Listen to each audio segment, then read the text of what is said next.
Hello everyone, I am Arthita Chakraborty and a warm greetings from my side for those who are listening to this video, lecture, class, whatever you may call it. Now in this video, I would be discussing the very summary analysis, observation of a very short poem, that is The Sick Rose, written by the famous British romantic poet William Blake.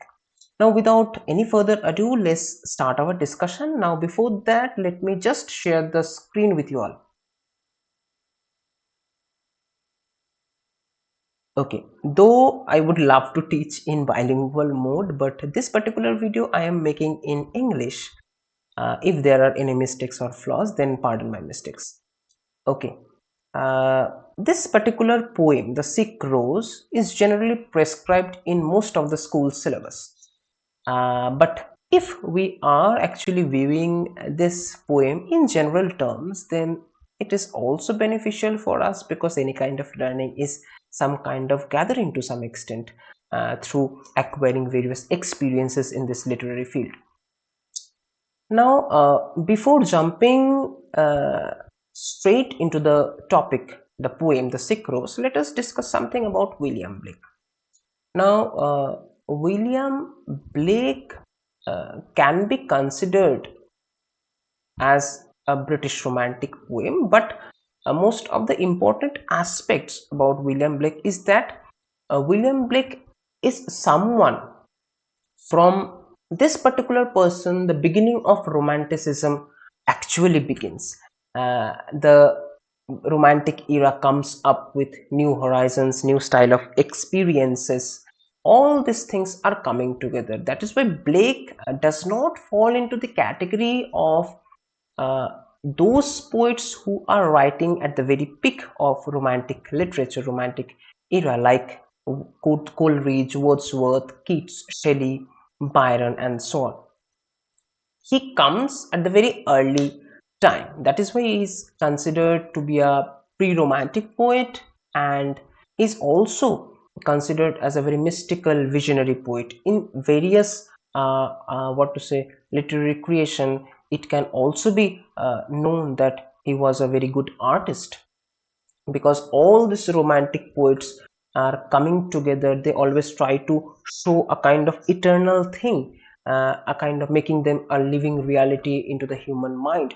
They always try to amalgamate this past, present, future all together, because all these romantic poets try to uplift the very value of simplicity. They are breaking the very classical, traditional, or neoclassical pattern of the very Augustan age. They come out the very idea with simplicity, individualism, instinctive passion, vision, poetic imagination. They always try to follow their heart, and after following their heart, they always write down whatever they think, whatever they feel. Now, after discussing all these things, we would just go to the main important aspect about William Blake, though we do not actually delve deeper about knowing the very autobiographical sketches or elements about William Blake. We can cover it in our upcoming videos. But in this particular video, we would just go with one-liner themes of William Blake. Now, the most important aspect of William Blake is that he believes in dialectical thinking. Now, what is dialectical thinking? And dialectical thinking means the very opposites, right? If there is darkness, then there is light. If there is what to say black, then there is white. If there is heaven, then there is hell. Now Blake actually puts this particular idea in a different way. Blake says that they are not opposites. Like, if there is darkness, then there is light, but these two things are not opposites. They are uh, not actually, they does not fall into this category of opposition, but they are in a constant state of negotiation. They create a certain kind of tension between them. Darkness follows the light, light follows the darkness, and they are always in this connection of negotiation. They are not or to say feel apart from themselves, but they are always in a certain kind of tension within them. Now, this particular idea, this dialectical thinking, can be shown the very famous work of William Blake, that is The Marriage of Heaven and Hell. where he what to say deliberately discusses this idea, where the most important quote of William Blake that I just want to express, he asserts that without contrary is no progression. So he believes that if there is a certain kind of tension, if there is a certain kind of negotiation between these two elements, then this would provide a certain kind of progression into the journey, right? Now there are some other works that Blake wrote, like Songs of Innocence, Songs of Experience, Book of Laws, Book of Urizen, and so many things. Now let us discuss something about the poem. This particular poem can be found in the anthologies or collections of poem, that is Songs of Experience, published in 1794. Now this poem shows the very journey from the state of innocence to experience. Again, Blake's dialectical thinking. He believes that if there is innocence, then there would be experience. Now this particular poem is stated, can be considered as the very journey from the level, from the very state of innocence to experience. And here Blake tries to develop the theme of fall from the state of innocence. And when there is the theme of fall from the state of innocence, then that can be considered as the state of experience. That is why this particular poem is included in this collection, right? Innocence is something which is the very state of happiness, state of what to say, joy, beauty, simplicity, love, uh, like a what to say baby, we can say. And on the another hand, experience is something that corrupts, that destroys this innocence, the very what to say complex world, the very complex idea altogether. Now this is a very journey, shows that how innocence gets affected, gets infected, gets destroyed through the very influence of experience. Now if we go through the very summary of the poem, The Sick Rose, it presents the very natural phenomena that how a rose becomes sick by the attack of the invisible worm that is roaming in the night, or in the stormy night, we can say. But is it contained only in the very literal meaning? No. The poem also suggests that as the worm finds its shelter in the bed of the rose, it tries to destroy its innocence, because the worm what to say has seduced the rose. As we go through the poem, we would be able to know that tries to seduce the rose, tries to destroy the very happy, the very joyful nature of the rose through its secret or vicious love. And as a result, the rose looks pale, the rose becomes destroyed, right? Now the very title, The Sick Rose, uh, it means the rose becomes physically ill. The literal meaning says that. We would go parallelly, right? On one hand, we would try to look at the very natural or literal meaning, and on the another hand, we would also try to look at that how symbolical or metaphorical meaning is running parallelly in this poem. So the literal meaning is indicating into a very natural phenomena, that how a particular rose is affected, how a particular rose gets infected by the another natural creature like a worm, and the worm kills the very modesty, the very beauty of the rose. It's a very natural phenomena. It is a very natural or literal meaning. Now the symbolical or metaphorical part comes in. It also suggests that the very relationship between the rose and the worm, it does not contain into this category of natural phenomena only. Now it transgressed into the meaning of metaphorical, into the domain of symbolical, right? Where this particular worm, with its secret and vicious love, tries to ruin, tries to destroy the very innocent or real or simple nature of the role. It is indicating also a male female relationship, sexual relationship. On one hand, it's a very natural phenomenon. On the second hand, it is also indicating the very natural relationship between a worm and a rose, indicates the very sexual orientation, sexual relationship between a male and a female. This particular poem, The Sick Rose, is written as the sequel or sequence of Blake's another poem, The Blossom, where he tries to record the very vision of innocence, natural harmony, and joy. As he believes in dialectical thinking, then on the contrary, this poem comes out, The Sick Rose, where Blake also tries to develop the very destruction of this particular innocence. Now, this fall of innocence, the very state of innocence where it is getting destroyed. Now, this poem can be variously interpreted. Now, this kind of fall from the state of innocence can also be considered with the fall of Adam and Eve that can be found in Milton's Paradise Lost as well. Now, here are certain kind of key features, key elements about the poem, which actually we will try to develop in our discussion later on. So this is all about the very basic or general idea or summary or an overview of the poem. Now we will try to locate the poem, we'll read the poem line by line and try to understand the very meaning of the poem. The poem starts with this very line that, "O Rose, thou art sick." What does the line suggest? Here, thou art means the very beauty, the very joy, the very happy situation, innocent nature of the rose. Now the rose becomes sick, means becomes ill.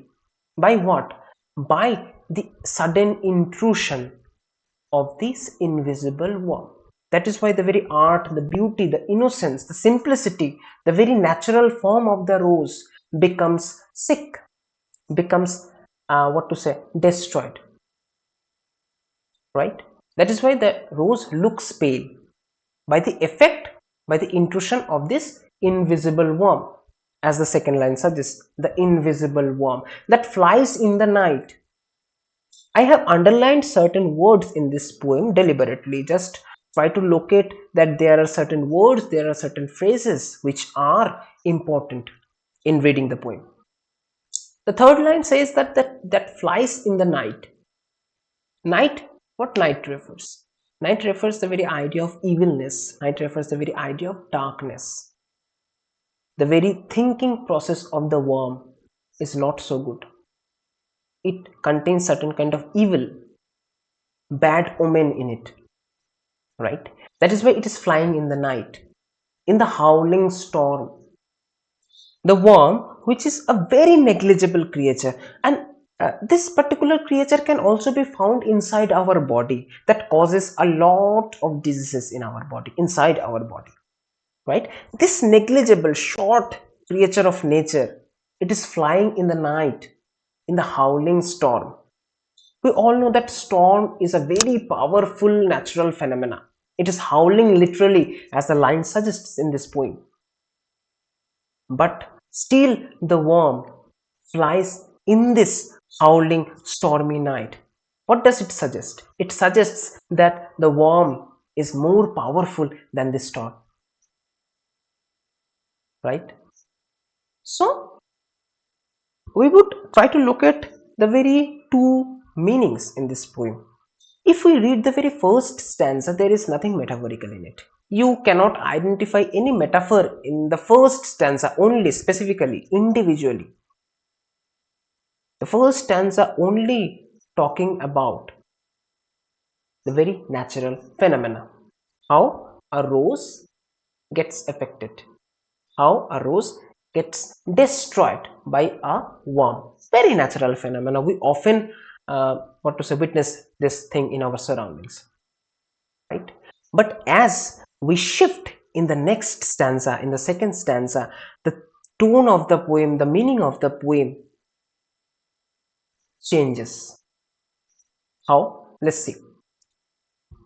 The worm flies in the night in the howling storm.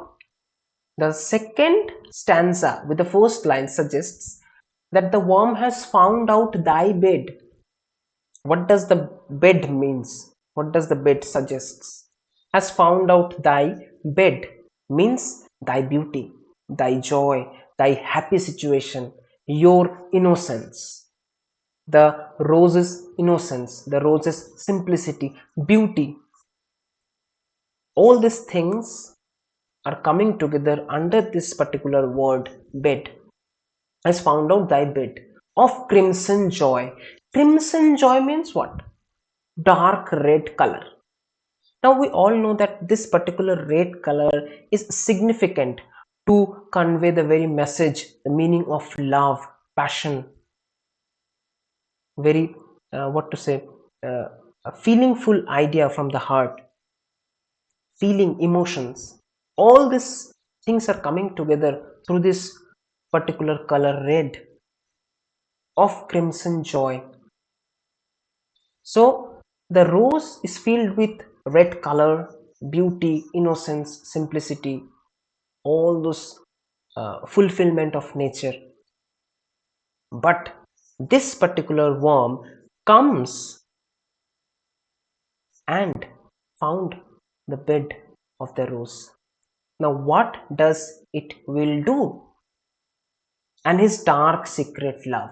Third line is very important to understand, that his dark secret love. Now suddenly the worm gets transferred into a masculine gender. It is indicated through this word his, and his dark secret love. So in the first stanza, it is describing the very natural relationship between a worm and the rose, that how it gets infected by the another natural creature. But in the second stanza, it is indicating that it is not only limited in this natural phenomena, it is giving us another layer, another domain of meaning, that is metaphorical. It is also indicating the very relationship between a male and a female, where the girl's beauty, the girl's innocence, the girl's joyful life in her own surroundings gets infected by this luscious, by this vicious, by this secret love of the worm, that is the very male figure. Does thy life destroy? So the very fall from the innocent state, innocence, to experience. So corrupt influence comes and destroys the very nature of innocence. Here, this particular idea is described through this relationship, through this process of this rose and this worm, where in the first stanza it is indicating the very natural state. On the second stanza, in the second stanza, it is becoming symbolical. It is indicating another layer of meaning, that not only the relationship between these two things in nature, but also the very sexual relationship between a male and a female, where male tries to destroy the very innocent nature of a female body, of a girl. His dark secret love does thy life destroy. So the very fallen state occurs, the very fallen situation occurs. The journey starts from the very innocence, ends in experience, very corrupt influence. It does not remain into the category of natural feature, natural surroundings. It is hinting us at a different layer of meaning. So that is why, to my point of view, it is a kind of journey from the state of innocence to experience. Though in this literature, or in this literary field, we can come up with our own interpretation. This is the beauty of our literature. So this poem can also be interpreted in various ways. This is my interpretation, this is my style of understanding this poem, and if you are having another interpretation, then that is also very fruitful in this literary field. So this is all about this particular discussion of the poem, that how we perceive the very analysis, the very summary, the very overview, the very discussion of the poem altogether. So this is how the poem ends. Hope you have gathered some kind of ideas from this discussion, from this lecture, and thank you for joining, and thank you for listening to this lecture, to this video. Thank you. Have a good day.